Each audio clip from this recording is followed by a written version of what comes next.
Sa ngalan ng Ama at ng Anak at ng Espiritu Santo. Amen. Sumainyo ang Panginoon. At sumainyo rin. Aminin natin ang ating mga kasalanan upang maging marapat tayong gumanap sa banal na pagdiriwang.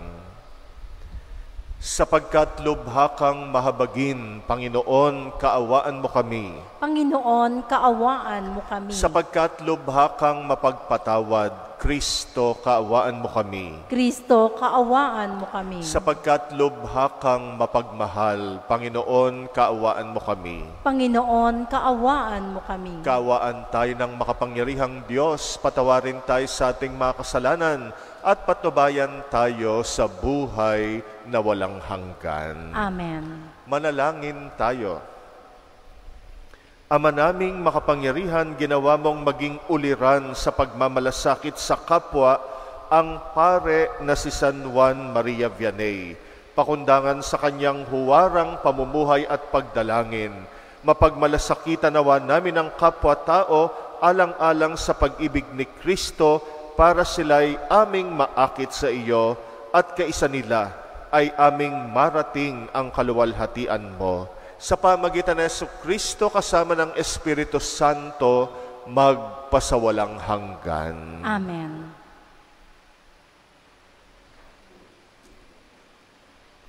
Pagbasa mula sa aklat ng Levitiko. Sinabi ng Panginoon kay Moises, "Ipahayag mo sa mga Israelita ang mga pistang itinakda ko.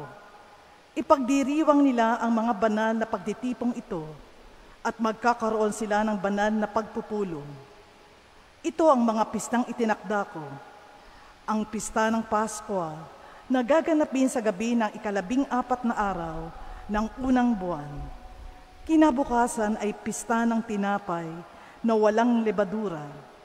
7 araw kayong kakain ng tinapay na walang lebadura. Sa unang araw, magkakaroon kayo ng banal na pagtitipon. Huwag kayong magtatrabaho. 7 araw kayong maghahain sa Panginoon ng handog na susunugin. Sa 7 araw, muli kayong magtitipon. Huwag kayong magtatrabaho." Sinabi pa ng Panginoon kay Moises, "Sabihin mo rin sa mga Israelita, na pag naroon na sila sa lupaing ibibigay ko sa kanila, tuwing anihan ay magdadala sila sa saserdote ng 1 bigkis ng una nilang ani. Ito ihahandog nila para sa inyo, kinabukasan ng araw ng pamamahinga. Mula sa kinabukasan ng araw ng pamamahinga, araw ng pagdadala ninyo ng bigkis na ani, magpaparaan kayo ng 7 linggo. Ang 10 araw ay tatama sa kinabukasan ng araw ng pamamahinga.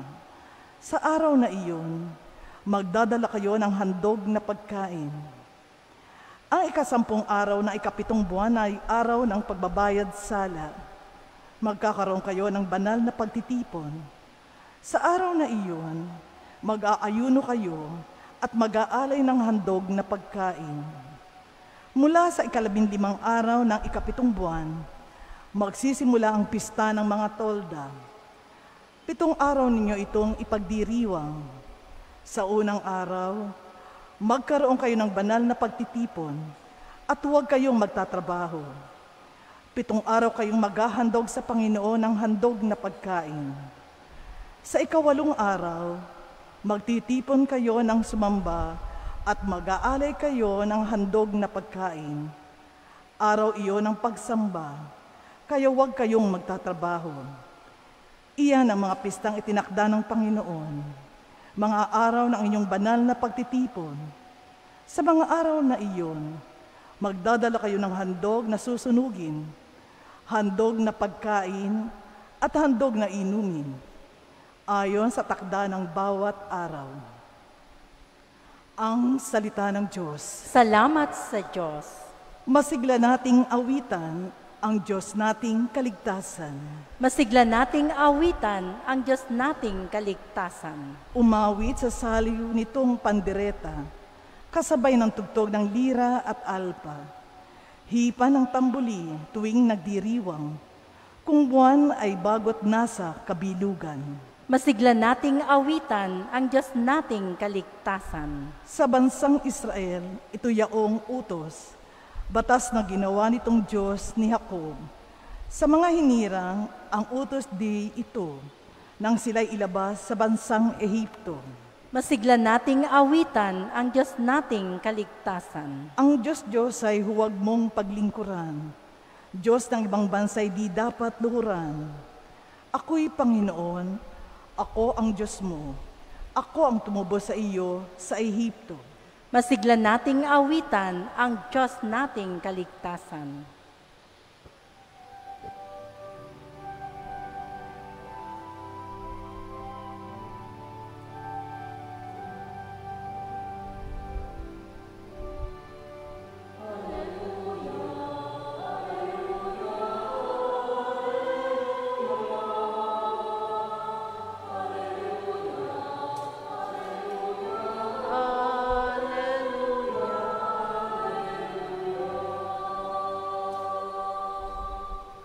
Balita sa inyo ngayoy, salita ng Panginoong iiral habang panahon.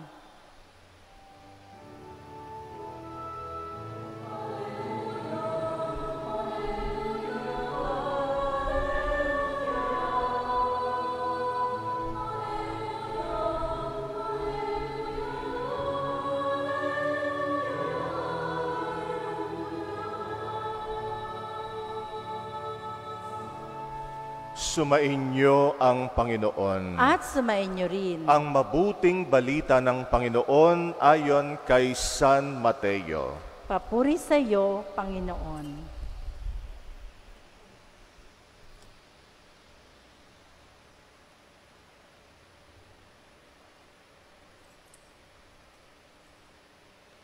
Noong panahong iyon, umuwi si Jesus sa kanyang bayan at nagturo sa kanilang sinagoga.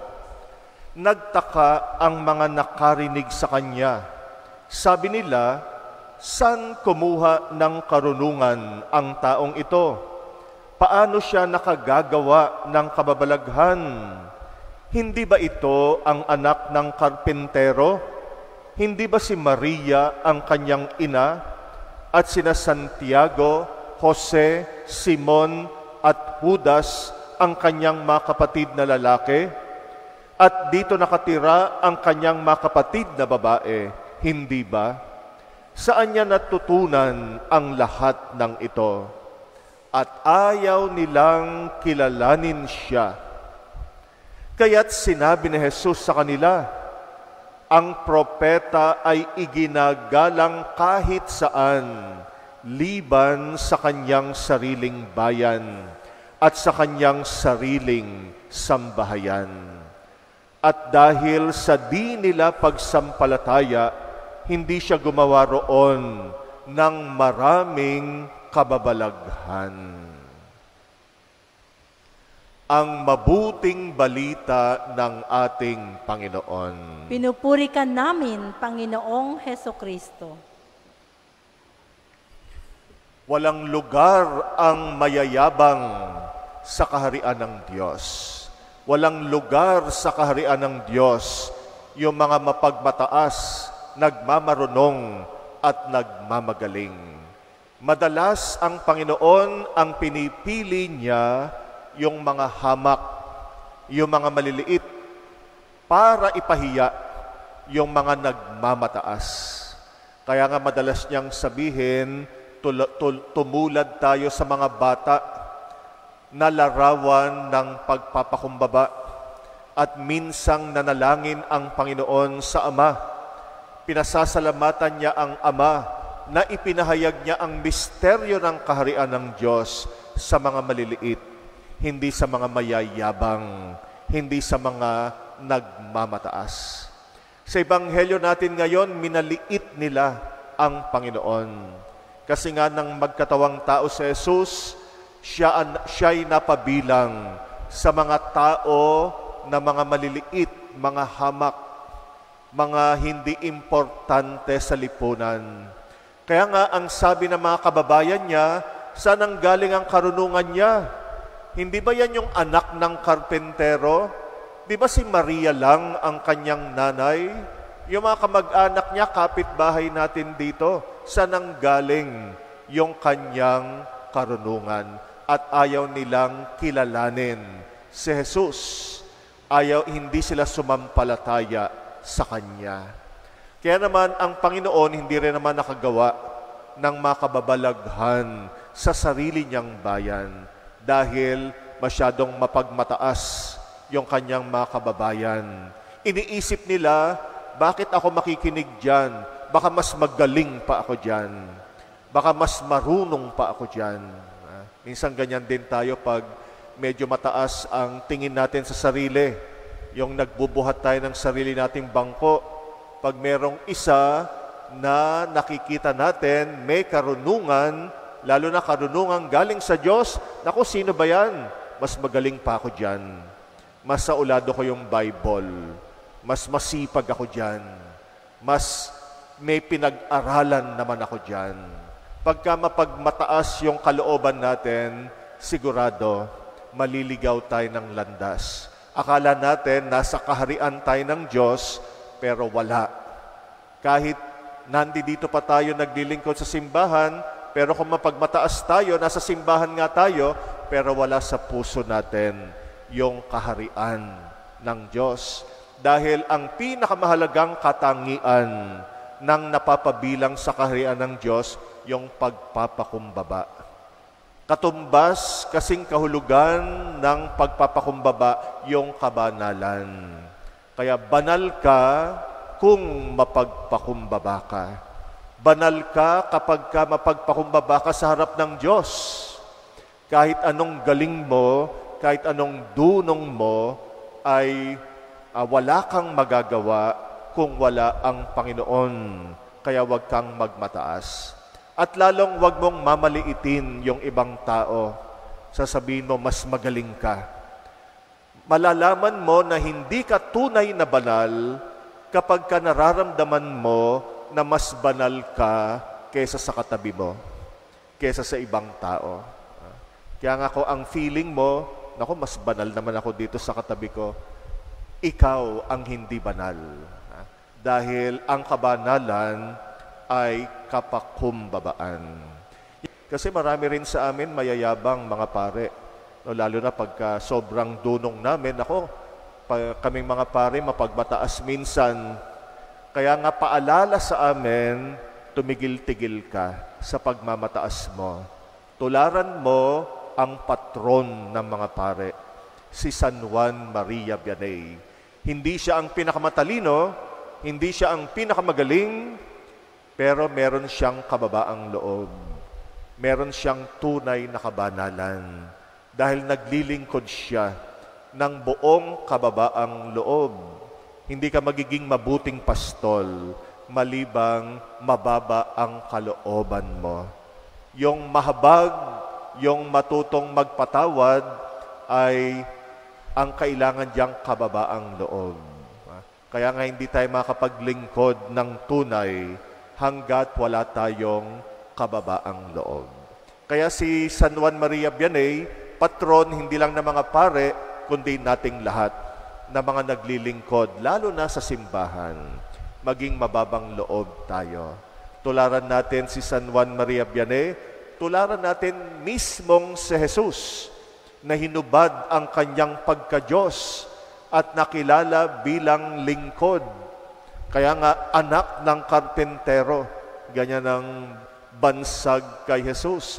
Pero siya ang anak ng Diyos na nagpahayag sa atin ng katotohanan. Kaya tularan natin ang Panginoong Jesus sa kababaang loob. Kung si Jesus nagpakababang loob, sino tayo para magmataas at magmagaling? Ang galing naman natin. Tagasunod lang tayo ni Jesus. Kung yung sinusundan natin nagpapakababang loob, lalo na tayo. Dahil tayo ay mga tinawag lamang niya upang sundan siya at paglingkuran.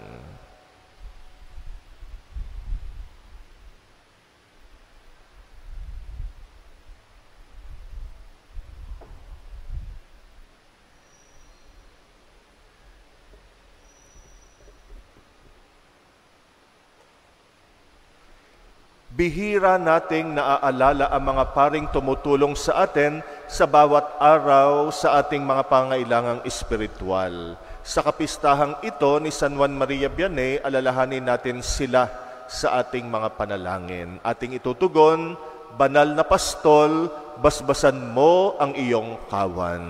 Banal na Pastol, basbasan mo ang iyong kawan.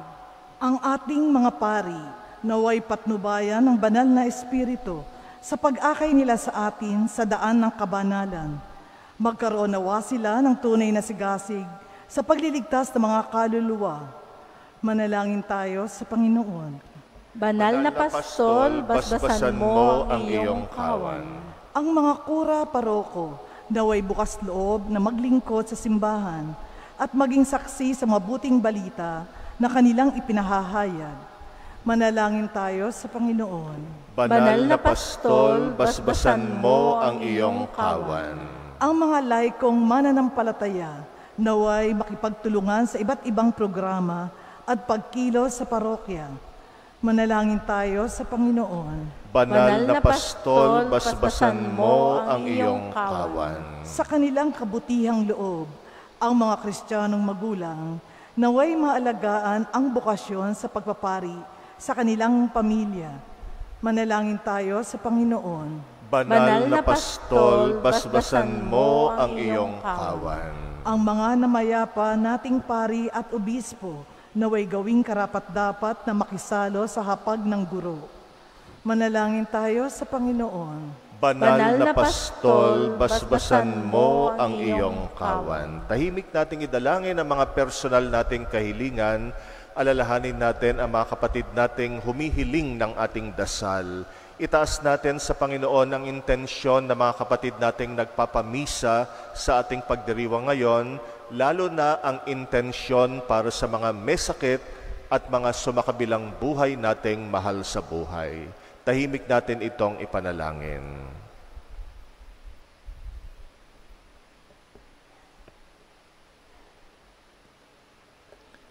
Panginoon, sa tulong ng mga panalangin ni San Juan Maria Vianney, gabayan at pangalagaan mo ang aming mga pare, lalo na mga kura paroko, sa pamagitan ni Kristong aming Panginoon. Amen.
Magsitayo po ang lahat.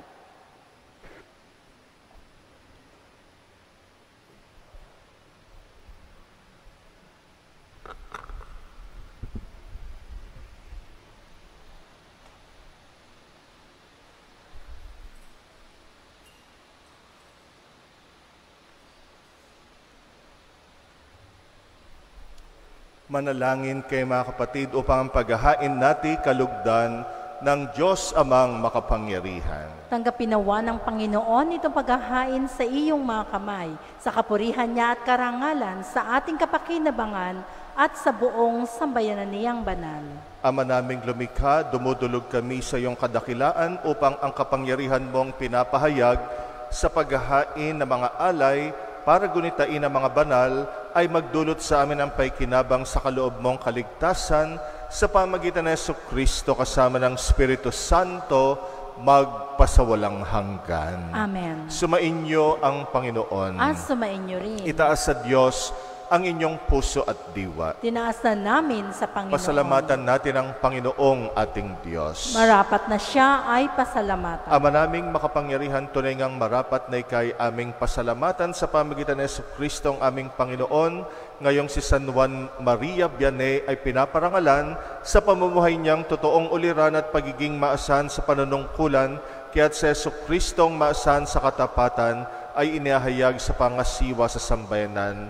Ang malasakit ng mga ulirang tagapangasiwa noon ay nagpapatuloy magpahanggang ngayon sa panalangin kanilang iniuukol kaysa ng sambayanan mong dito'y nagtitipon. Kaya kaisa ng mga anghel na nagsisiawit ng papuri sa iyo, nang walang humpay sa kalangitan kami nagbubunyi sa iyong kadakilaan.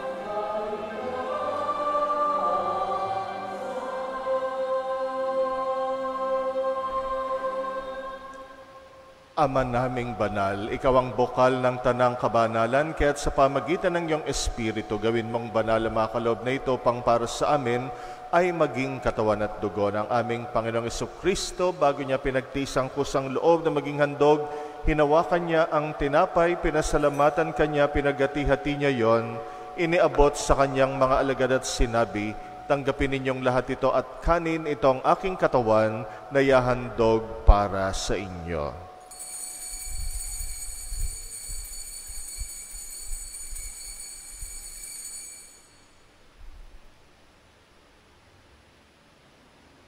Gayun din naman nung matapos ang hapunan, hinawakan niyang kalis, muli kanyang pinasalamatan, iniabot niyang kalis sa kanyang mga alagad at sinabi, tanggapin ninyong lahat ito at inumin itong kalis ng aking dugo, ng bagot walang hanggang tipan, ang aking dugo na ibubuhos para sa inyo at para sa lahat sa pagpapatawad ng mga kasalanan. Gawin ninyo ito sa pag-alala sa akin.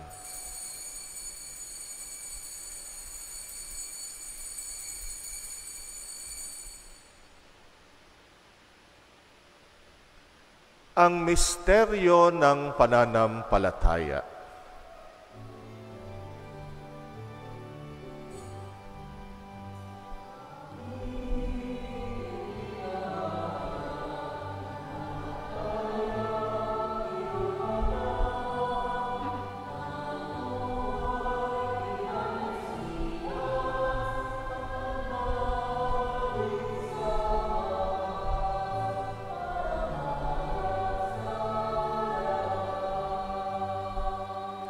Ama, ginagawa namin ngayon ang pag-alala sa pagkamatay at muling pagkabuhay ng iyong anak, kaya't inaalay namin sa iyong tinapay na nagbibigay buhay at ang kalis na nagkakalob ng kaligtasan.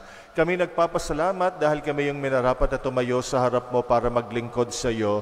Sinasamo namin kaming magsasalo sa katawan at dugo ni Kristo'y mabuklod sa pagkakaisa sa pamagitan ng Espiritu Santo.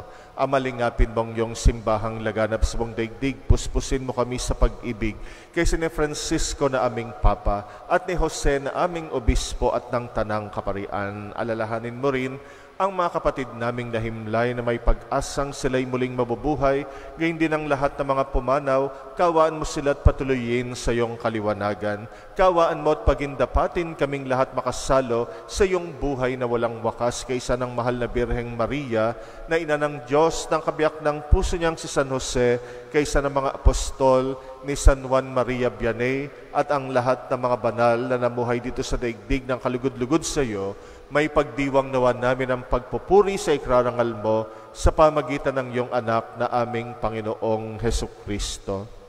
Sa pamamagitan ni Kristo kasama niya at sa Kanya, ang lahat ng parangal at papuri ay sa iyo, Diyos Amang makapangyarihan kasama ng Espiritu Santo, magpasawalang hanggan.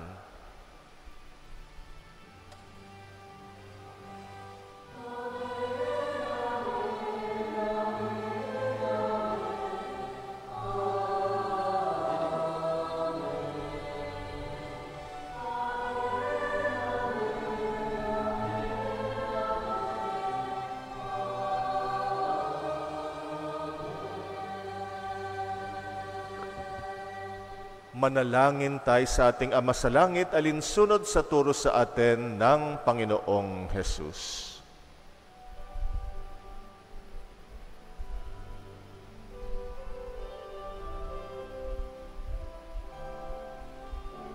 Ama namin, sumasalangit ka,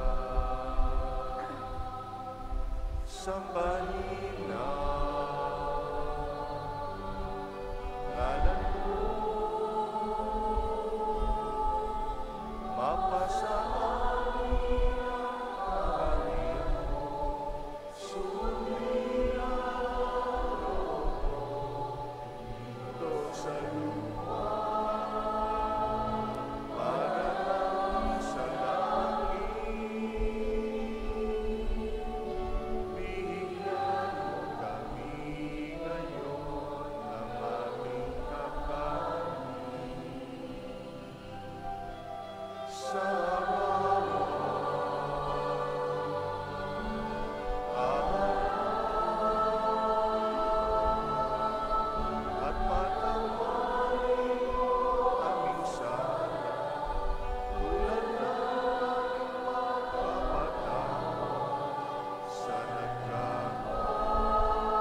Hinihiling namin kami, Yadya, sa lahat ng masama, pagkalooban ng kapayapaan araw-araw, iligtas sa kasalanan, ilayo sa lahat ng kapamakan, samantalang aming pinananabikan ang dakilang araw ng pagpapahayag ng tagapagligtas naming si Jesucristo. Sapagkat iyo ang kaharian, ang kapangyarihan, at ang kapurihan magpakailanman. Amen. Panginoong Jesucristo, sinabi mo sa iyong mga apostol, kapayapaan ang iniiwan ko sa inyo, ang aking kapayapaan ang binibigay ko sa inyo.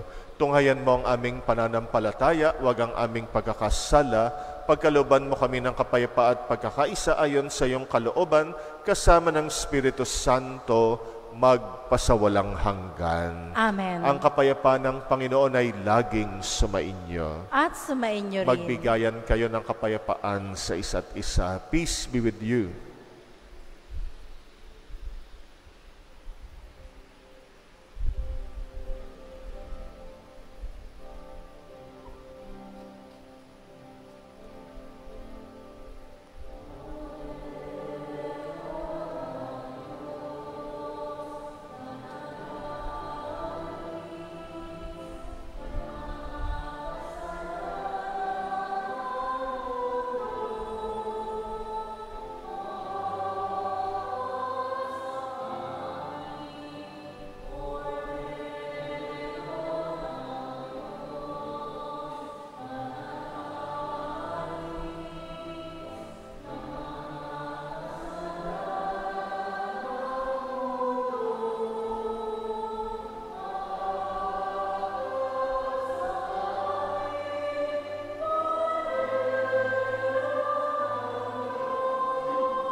Narito ang kordero ng Diyos na nag-aalis ng mga kasalanan ng sanlibutan. Mapalad ang mga inaanyayahan sa kanyang piging. Panginoon, hindi ako karapat-dapat na magpatuloy sa iyo, ngunit sa isang salita mo lamang ay gagaling na ako.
Bago po kayong malikot. Yung po sabi natin, after blessing or before? After na lang po sabi natin. Manalangin tayo. Ama naming mapagmahal, ang tinanggap naming banal na paikinabang ay maghanda nawa para sa aming pagkakamit ng kaligayahan ng iyong paglingap na maasahan. Sa pamagitan ni Jesucristo kasama ng Espiritu Santo, magpasawalang hanggan. Amen. Sumainyo ang Panginoon At sumainyo rin. at pagpalain kayo ng makapangyarihang Diyos, Ama at Anak at Espiritu Santo. Amen. Tapos na ang ating misa, humay tayong taglay ang pag-ibig ni Kristo. Salamat sa Diyos.